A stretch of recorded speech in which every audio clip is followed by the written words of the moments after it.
Hi Mark, I'm Cindy Xiaoshu, and my school number is 33. I'm junior in I'm junior and my major is English. Today I'm going to read Siddhartha Roy, Science in Service to the Public Good. Fresh out of college, I went to work for a consulting firm. During orientation, the leaders dished out advice. Amongst them was one pitchy counsel I will never forget.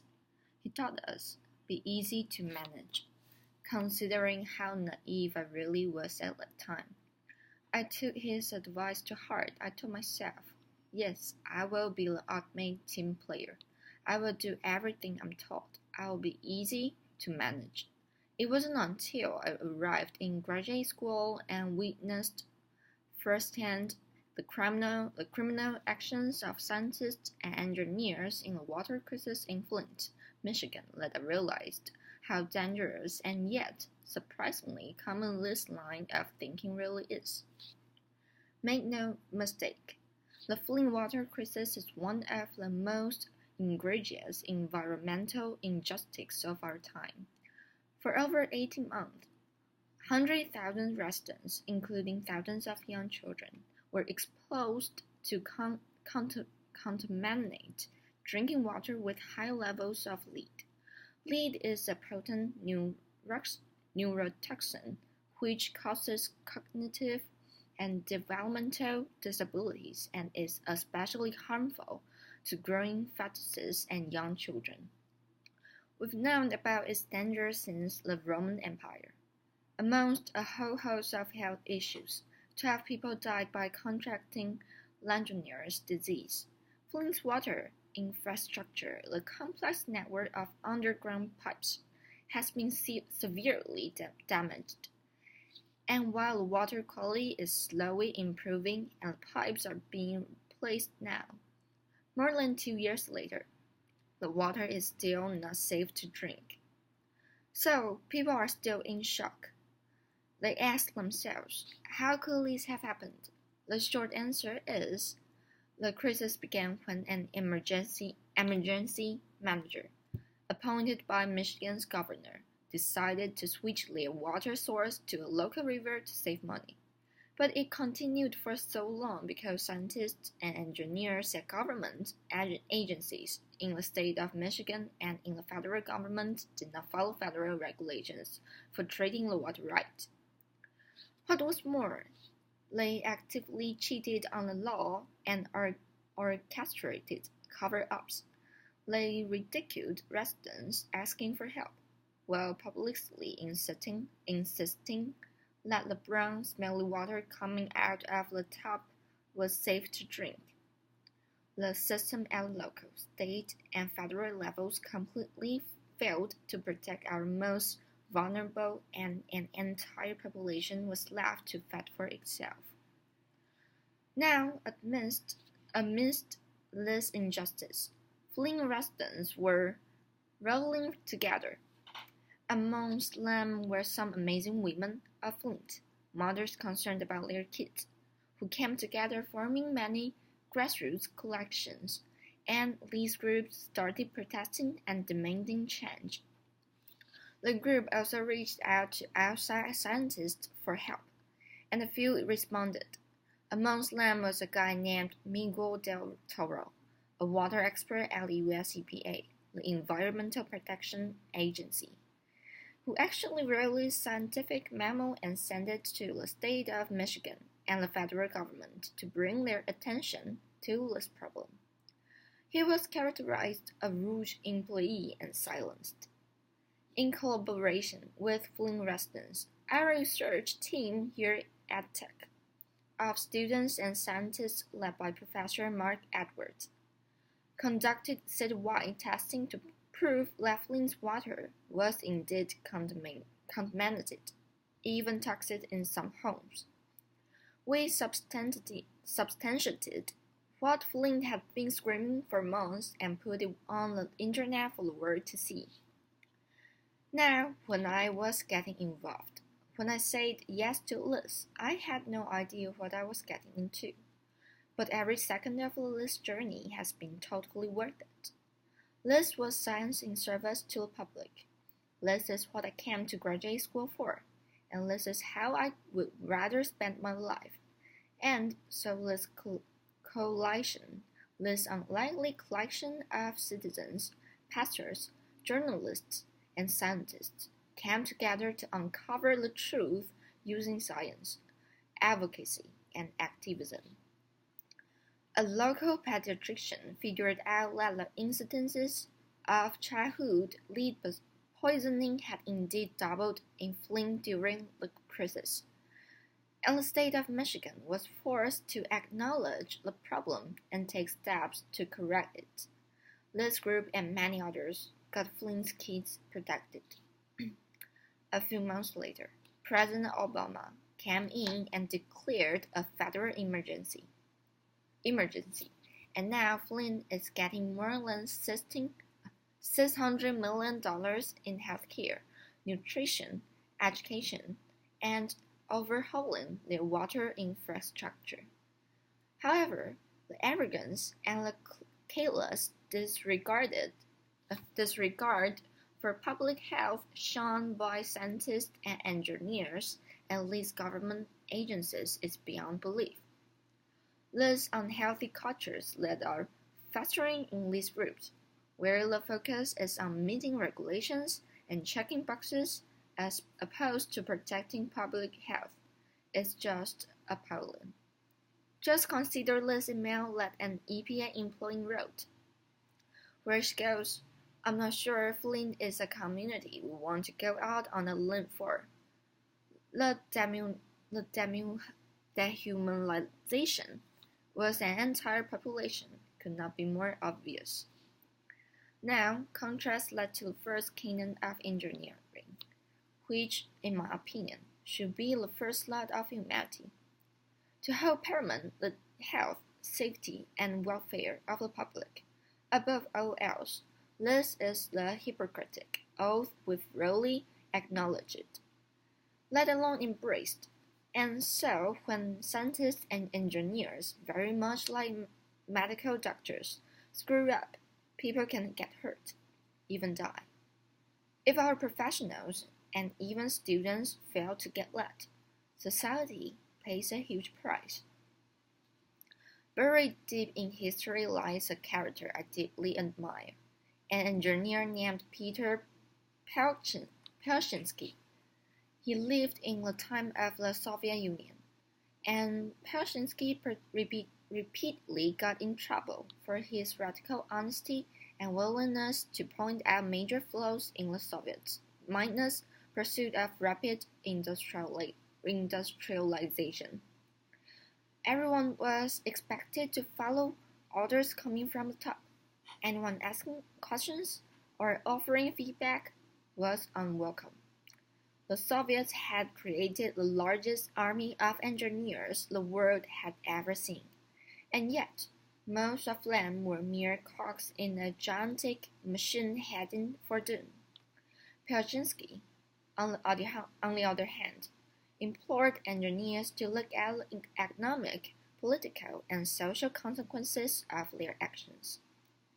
In other words, be more publicly focused.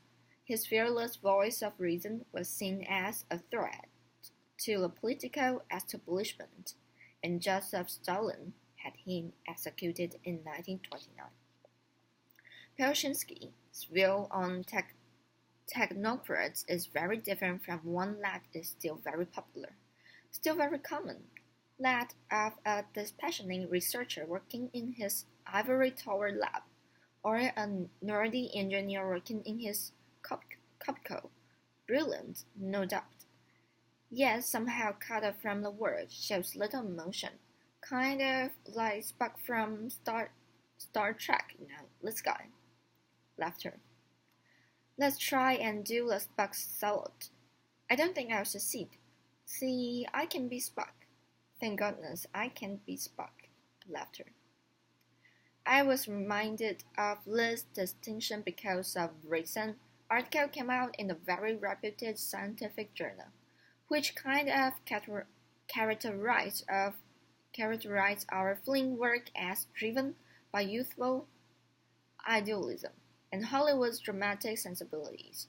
It asks scientists to protect their research funding and institutions at all costs, no matter how just the cost. And if you think you have to get involved in something, even if it's an emergency, try finding an activist group or an NGO, and obtain the full support of the academic community, whatever that means before you get involved. Not one mention of our moral and professional obligation of preventing harm to the public, or the fact that we have all this expertise, resources, and for some, even tenure to, accomplish this task. I'm not saying every scientist should be an activist. There are real and sometimes very painful consequences of speaking up. But to denounce this idea, this possibility to so completely so that you can protect research funding, simply screams of self-serving cowardice, and these are not the ideals we would want to pass to our students. And so you may think, okay, all this sounds great, but you'll never completely change organizational culture, or invite mindsets in students and professionals to look at their work as a public good. Science in service to the public, maybe so, but could a big reason for that be that we are not training our students right? Because if you look closely, our education system today is focused more on creating what Excel professor Bill Druxwitz calls excellent sheep. Young people who are smart and ambitious, and yet somehow risk-averse, timid, directionless, and sometimes full of themselves. Now, kids, we fell in love with science when we were kids, and yet we somehow spend most of our time during high school and college just jumping through hoops and doing things so that we can polish our resume instead of sitting down and reflecting on what we want to do and who we want to be. And so, the markers of empathy in our college graduates have been dropping dramatically in the past 2 decades, while those of narcissism are on the rise. There is also a growing culture of disengagement between engineering students and the public. We are trained to build bridges and solve complex problems, but not how to think or live or be a citizen of this world. My undergraduate years were explicit job preparation, and I cannot tell you how suffocating and painful it was at times. And so, some people think the solution of great engineers to great scientists is more technical training. Maybe so, but where are the discussions on ethical decision-making, or building character, or discerning right from wrong? Consider this project that I deeply love and admire. It's called Erotic Imagination Project, a brainchild of Dr. Phil Zimbardo, famous for the Stanford Prison experiment. This program seeks to train school-going children around the world to look at themselves as heroes in waiting, or heroes in training. So these young minds work over time to develop skills and virtues so that when the opportunity comes, no matter what the opportunity be, to stand up and do the right thing. In other words, anyone can be a hero. Think about the idea for a second. Why don't we teach science and engineering like that, where heroism and public service are seen as key values? Because indeed, it's often heroism that is not only the antidote to public indifference, but also to systematic evil like we saw in Flint. And so, dream with me what the 21st century scientist/engineer could look like. Individuals who are driven to master the sciences so that they can serve society, and are also aware of the tremendous power their knowledge and decisions have. Folks who are developing their moral courage at all times and who realize the conflict and controversy are not necessarily bad things if our ultimate loyalty is to the public and the planet. These are the people who will stand up like we did in Flint, not to be saviors or heroes in the media, but altruistic and fundamentally good actors like you and I can trust. Imagine fostering such a public-focused mindset in classes, on service trips and during activities, during college or even high school, so that these young minds will hold on to those ideals when they actually enter the real world, whether that be consulting, academia, academia, policy making, or even becoming the president of a country. Some of mankind's greatest challenges lie ahead of us. Contaminated drinking water is just one example. We could definitely use more. Nay, we desperately need more compassionate, upstanders, and public-focused scientists and engineers who will survive to do right thing and not be easy to manage. Thank you. Applause.